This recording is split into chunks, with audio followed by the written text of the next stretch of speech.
তো গাইজ দেখতে পাচ্ছেন আমরা জুয়েলের দোকানে কিছুটা লেয়েছি। পাসপোর্টের ভর্তা আছে, মরিচ ভর্তা, শুটকি ভর্তা, ধন্যবাদ ভর্তা, একটা মুরগির পিসও আছে। এটা প্যাকেজ হচ্ছে 50 টাকা। তো সবাই যখন খাওয়ার পালা, তো বিসমিল্লাহ করে প্রথম শুরু করি মরিচ ভর্তাটা দিয়ে।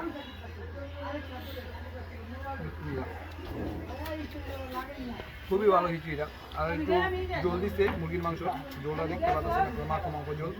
খিচুড়িটা একটু মোনা খিচুড়ি একটা টাইপের।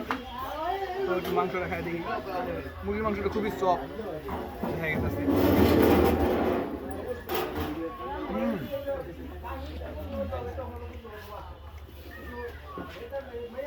খিচুড়িটা খুবই ভালো। যদি আউট অফ রেট দিই 10-এর ভিতরে আমি 9 দিব। আবার ধনিয়া একটা ফ্লেভার আছে যে খিচুড়ির ভিতরে যে মশলাটা দেয়, মশলাটা খুবই ভালো। ঘরোয়া টাইপের খিচুড়ির মতো নিয়ে হয়েছে, মানে এরকম একটা হাইপ উঠতে পারে নাই। তো নদীর পাড়ি হিসাবে আপনার 50 টাকা খিচুড়ি খুবই ভালো স্ট্রিট ফুড হিসাবে। অবশ্যই আপনারা ট্রাই করবেন। লোকেশন 22 মার্কেট, মোবাইল ব্যাংকের নিচে অপোজিটে জুয়েলকা খিচুড়িটা বেচে লয়ে এখান। আর একটা ভিডিও করছিলাম যে 100 টাকার ভিতরে আনলিমিটেড ভাত আর গরুর মাংস দেওয়া এই প্যাকেজও আছে জুয়েলকার দোকানে। জুয়েলকা খুবই ভালো ভালো জিনিস আপনার প্রোভাইড করতেছে কম টাকার। তো অবশ্যই ট্রাই করবেন। সো গাইজ ভিডিওটা এই পর্যন্ত।